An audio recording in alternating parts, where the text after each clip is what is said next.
This lesson is going to be about the scientific method. The scientific method is a process by which we have set up so that we can think things through and solve problems in a very structured manner. We set up the method so that it is a process that can be duplicated by many different people and come up with the same types of answers, so we can compare things a little bit easier. The scientific method you probably have learned since about the 5th or 6th grade, and each teacher does it a little differently. The six steps I would consider as part of the scientific method that are going to be important. The first one is going to be create a problem statement. The problem statement is usually phrased as a question. It should be a question that can be testable. Shouldn't be a yes or no question, should not be an if question.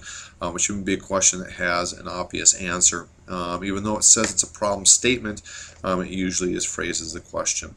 If we don't have that initial problem, it's hard to solve a problem without having a problem. So that is a very important part of this process. The second part, or the second step in the scientific method, is going to be to create a hypothesis based on our problem statement.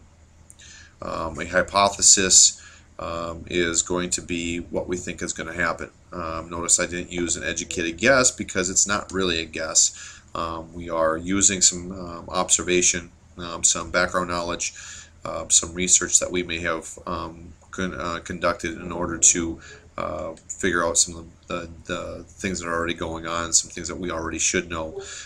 So we're going to create a hypothesis based on a problem statement, based on some of the stuff we already know, and we're going to use a format called the if, then, because format. We state it as if IV, then DV, because, and then we have some kind of explanation. The IV meaning the independent variable, that is the one thing that we are going to change, and the dependent variable is going to what's going to happen because of that. So that's what we're taking and creating our hypothesis for. So we have a hypothesis. Now what are we going to do with it? Let's take the step number 2 off the screen. Step number 3 is going to be, now we need to test our hypothesis. So we test our hypothesis using an experiment. An experiment is going to be a step-by-step procedure that we follow that is going to be used to test our hypothesis. The procedure must be step-by-step. It should be detailed. It needs to be as specific as we can, and we must control what we can control. We also should set up what we call a control, which is a portion of the experiment that we're going to set up to so that we have a comparison to see if what we changed actually was what caused the change, and we should be only testing one variable at a time. Once we have our experiment in place and we go ahead and run our experiment, what we're going to get is some kind of results. And this screen is going to be a little bit boring, but what this next step is going to be gathering and analyzing our data or our results. We commonly do this with a couple tools like graphs and charts and tables and that kind of stuff, so we can take a look at any kind of trends or what we're getting as our data. Once we have our data, and we've done some analysis on that using our charts and our tables and our graphs and looking for trends, we are now ready to make a conclusion. So our conclusion is going to be in 6 parts, or at least we have to consider 6 things. Those 6 things are going to be what helps us write this conclusion. These are the 6 things. The first one says to restate the hypothesis. When you restate the hypothesis, you're going back to the beginning, looking at the hypothesis that you wrote, that if, then, because statement, and that's the way you begin your conclusion. Once you state the hypothesis, then you are going to state whether or not the data proved or disproved your hypothesis. We're just flat out saying our hypothesis has been proved or disproved by what we found. And then we're going to add in a little explanation about what the data did show and how did it prove or disprove what our hypothesis said and what did happen in our experiment. That's step number 3, or part number 3. The fourth part is going to be now what do you conclude about the way things work. So now you're making a conclusion about the topic at hand and how that actually does work and what knowledge do we gain. Then part number 5 is what are you now wondering?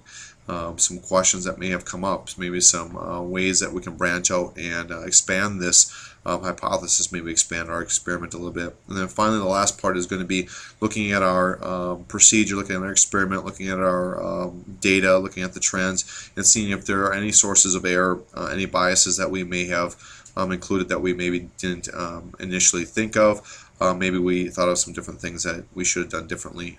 So that was that part number 6. Were there any errors, biases, and what would you do differently if you did this again? That is step number 5. Step number 6, now that we have a conclusion, is what we oftentimes forget about, and that is that once we have our knowledge, what are we going to do with it? We can look at it and we can say, you know, that wasn't good enough. We need some more trials at this, so we're going to go back and we're going to repeat. Maybe we need to do some tweaking of our process a little bit, but for the most part we're going to repeat it and see what evidence we get. Or perhaps we are ready to publish our data. We want some other people to see it, to analyze it, to critique it, and to see where it goes from there. A lot of times scientists will look at other people's data and experiments and then see what they can do with it and see if the results are truly what that scientist originally had. So that is the scientific method. If we take a look at the 6 steps, the first one that we said or that we did was we need to create a problem statement. So once we have a problem statement, we can create a hypothesis. That if then because statement. Once we have a hypothesis, now we can test it. So now here comes our test. We're going to test with an experiment. From our test we get data, so we'll get some results, and then we're going to gather those and we're going to analyze those. Once we have analyzed the data, we can go ahead and make a conclusion, and once we have a conclusion we can let everyone know about it, or maybe we need to go back and repeat all over again. And that there is the scientific method.